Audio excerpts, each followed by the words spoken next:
Bonjour à tous et bienvenue sur la chaîne de Monsieur Murmure. L'épisode 6 de Game of Thrones nous accueille dans un royaume qui se défait. Les certitudes tombent une à une, et chaque vérité découverte coûte un peu plus cher. La fièvre de Ned n'est pas qu'une blessure, c'est le symbole d'un homme qui comprend trop tard que la droiture isolée ne protège plus personne. Autour de lui, la loyauté se déchire, les promesses s'effritent, et les enfants Stark apprennent que l'innocence ne survit jamais longtemps à Port-Réal. Pendant que Tyrion joue sa liberté au fond d'un précipice, et que Daenerys s'éloigne enfin de l'ombre de son frère, le monde, lui, semble déjà choisir ses vainqueurs et ses sacrifiés. C'est un épisode où chacun bascule, lentement mais définitivement. Si cette lecture résonne en vous, pensez à liker, à partager vos impressions et à vous abonner pour ne pas manquer la suite de cette traversée. Ned se réveille dans un lit qu'il ne reconnaît pas. La fièvre brouille ses pensées, mais pas ce qu'il vient d'apprendre. Au-dessus de lui, deux silhouettes. Cersei en colère et Robert épuisé. Elle parle la première, toujours. Elle transforme l'attaque de Jaime en une simple querelle, un accident, une bagarre d'ivrogne. Elle le fait sans trembler, sans honte. Comme si mentir n'était pas un acte, mais une respiration. Robert sait qu'elle fabrique la réalité, mais il est trop fatigué pour lutter, ou peut-être trop lâche pour l'affronter. Quand Cersei le provoque, je devrais porter l'armure et toi la jupe, Robert frappe. Le geste n'est pas politique, c'est un aveu d'impuissance. Et pourtant, même avec le visage marqué, Cersei garde l'avantage. Elle menace, elle défie. Elle sort de la pièce en reine. Robert, lui, reste seul avec sa honte. Il sert du vin. Il regrette son geste. Mais il ne sait plus comment s'excuser, ni comment gouverner. Robert avoue ce que tout le monde voit. Il est roi, mais il ne règne plus. Ned tente de remettre de l'ordre, par les justices, par les conséquences, par les vérités. Mais Robert ne veut plus entendre. Il a peur d'un mot, d'un nom. Lannister. Pour apaiser tout le monde, il choisit la fuite. Il annonce qu'il part chasser. Là-bas, dit-il, il peut réfléchir. Ici, il ne fait que fuir. Puis il tend l'insigne de la main. Pas comme une récompense, pas comme un honneur, mais comme un poids qu'il ne peut plus porter. Ned le reçoit comme un cadeau empoisonné. Le trône devient son fardeau, et Port-Réal, sa dernière erreur. En l'absence du roi, Ned écoute les plaintes du peuple. Un village a été ravagé. Des hommes sans bannière ont tué, pillé, brûlé. Leur chef était énorme, violent, presque inhumain. La montagne, c'est évident. Baelish sourit. Le maître tergiverse.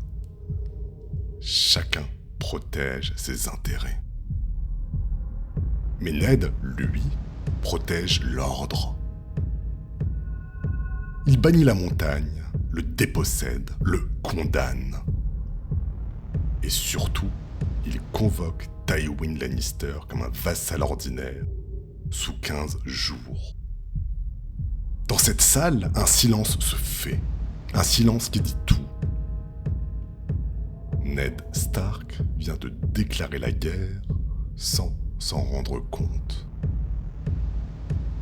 Pendant que Ned tente de sauver le royaume, ses filles se perdent, chacun d'un côté du miroir. Sansa s'enfonce plus profondément dans la toile de Cersei. Elle veut rester. Elle se voit déjà reine. Elle ne comprend pas que le mariage qu'elle imagine sera la prison qu'on lui refermera sur le cou. Arya, elle, tient encore grâce aux leçons de Syrio. Elle apprend que la peur tue plus sûrement qu'une lame. Elle apprend à respirer dans le chaos. 2 sœurs, 2 trajectoires, et un père qui voit déjà la tempête arriver. Le soir, Ned revient au livre des lignées, le même que Jon Arryn consultait avant de mourir. Page après page, famille après famille, la même phrase revient. Cheveux bruns, toujours bruns. Tous les Baratheons sont bruns. Puis, il pense à Geoffrey. Et son monde se fige. Ce n'est pas un doute, ce n'est pas une intuition. C'est une certitude glacée. Le roi n'est pas le père. Et à Port-Réal, la vérité n'est pas une arme. C'est une condamnation. Dans les Airiers, Tyrion se réveille au bord du vide.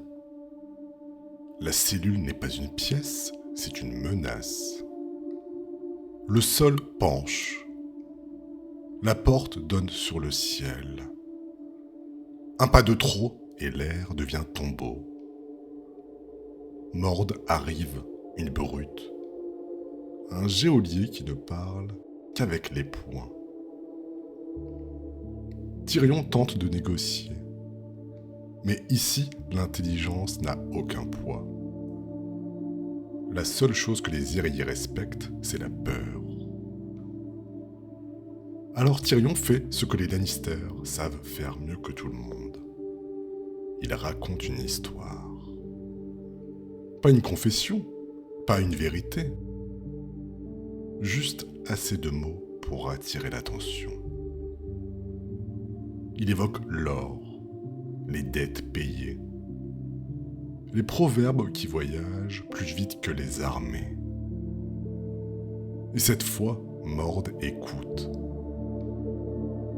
Parce que dans un château où personne ne dit la vérité, la seule langue universelle reste la promesse d'un trésor. Tyrion ne convainc pas par sa force, il convainc par sa valeur. Devant Lysa Arryn, la justice n'est pas une quête, c'est un spectacle. Elle veut qu'il avoue le meurtre de Jon Arryn et la tentative d'assassinat de Bran. Mais Tyrion n'a pas l'intention de jouer son rôle de coupable. Alors il avoue tout ce qui n'a rien à voir. Des péchés d'enfance, des fautes sans importance, des histoires ridicules. Il détourne la scène. Il transforme l'accusation en farce. Et il force la cour à lui accorder un droit que même Lysa ne peut refuser. Un jugement par combat. Tyrion réclame Jaime. Lysa refuse. Elle veut un duel maintenant. Personne ne se lève pour défendre un Lannister. Personne, sauf Bronn. Un mercenaire maigre, sans bannière, sans honneur, mais lucide. Il ne jure aucune loyauté, il ne cherche aucune gloire. Et c'est précisément pour ça qu'il gagne. Dans les Airiers, comme à Port-Réal, l'honneur n'est pas une vertu. C'est un piège. Le combat n'est pas héroïque, il est méthodique, calculé, presque malaisant. Bron esquive, fatigue, laisse s'épuiser son adversaire. Il feint la faiblesse pour provoquer l'erreur. Et lorsque l'erreur vient, il frappe.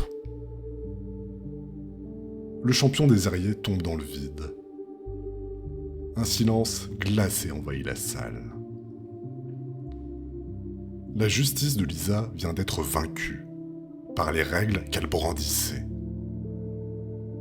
La vérité n'a pas triomphé, la force non plus. Ce qui triomphe ici, c'est l'art de survivre dans un monde où la justice n'existe pas. Tyrion récupère sa bourse, l'attend à Mord et dit « Un Lannister paie toujours ses dettes. »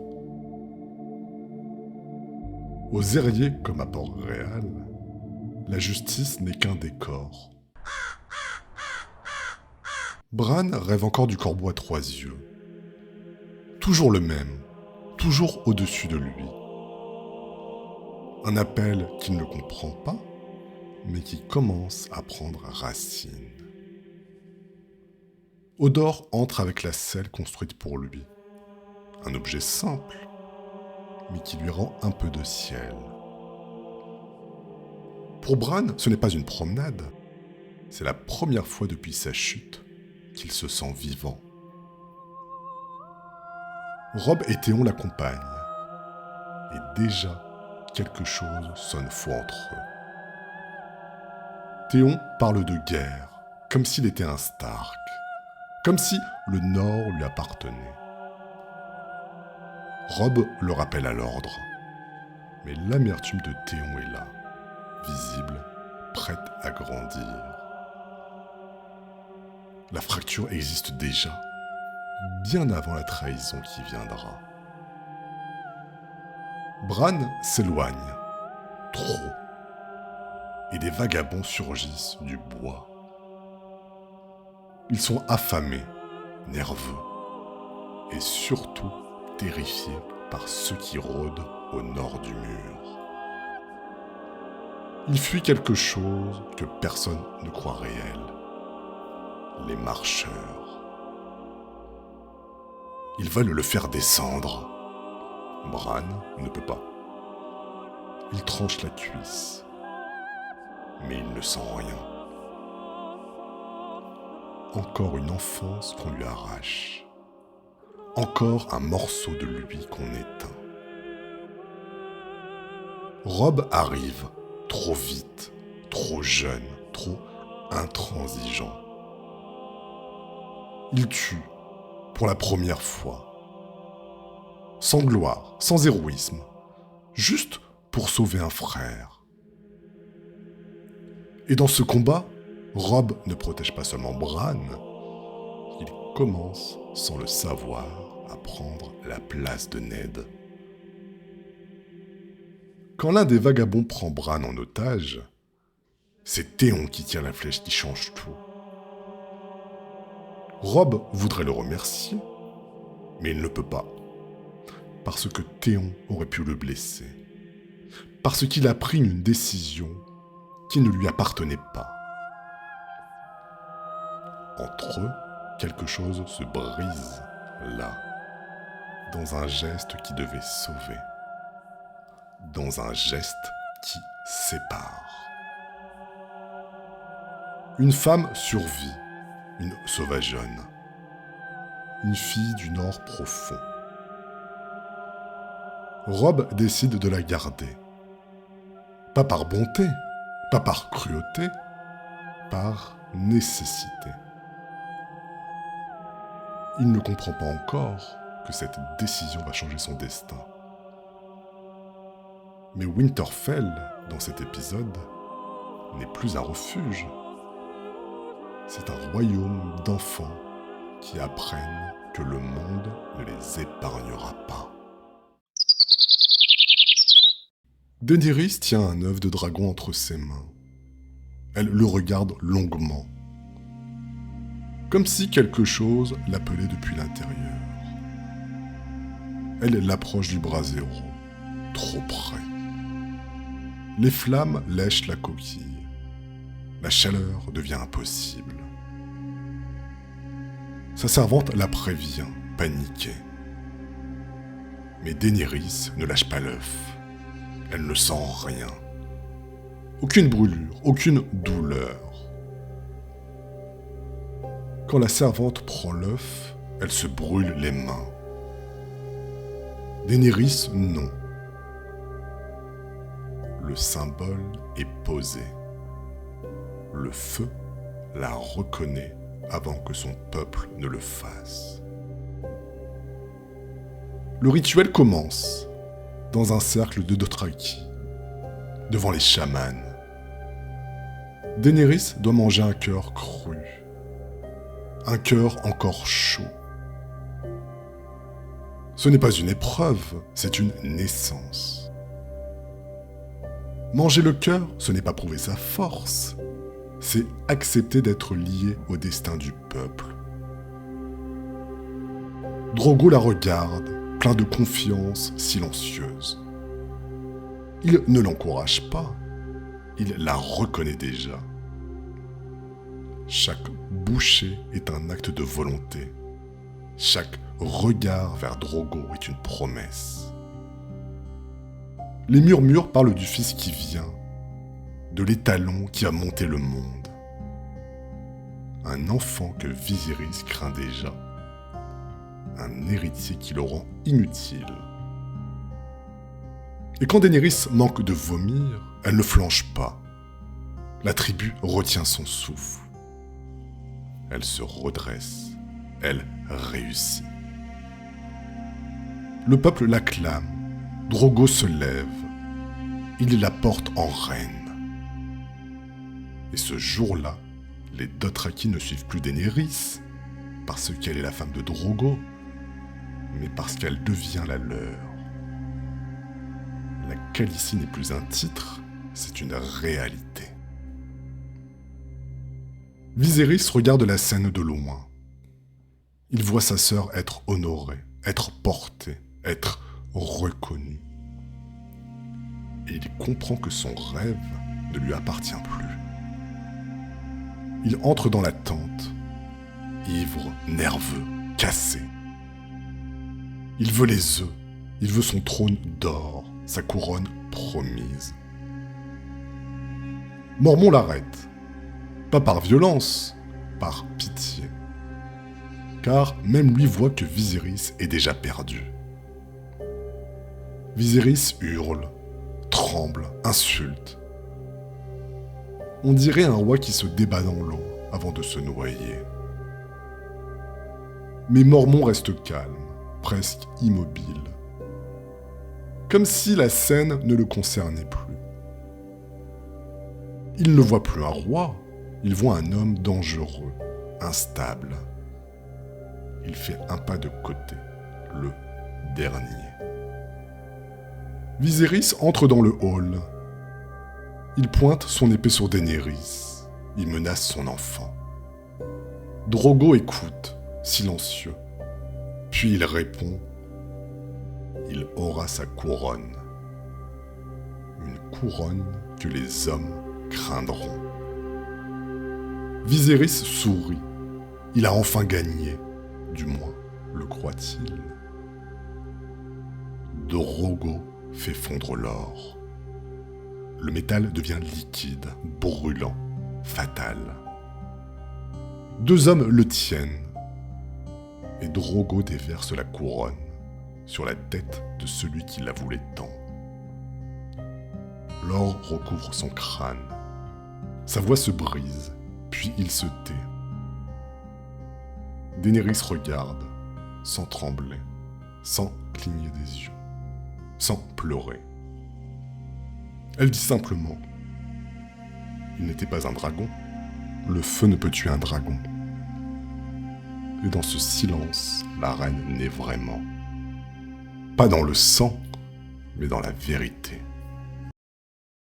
Dans cet épisode, rien ne se décide vraiment à voix haute. Tout se joue dans les interstices. Un roi qui abdique sans le dire, un Lannister qui survit par les mots, un enfant du Nord qui perd ce qu'il reste d'innocence, et une exilée qui devient reine en regardant la mort dans les yeux.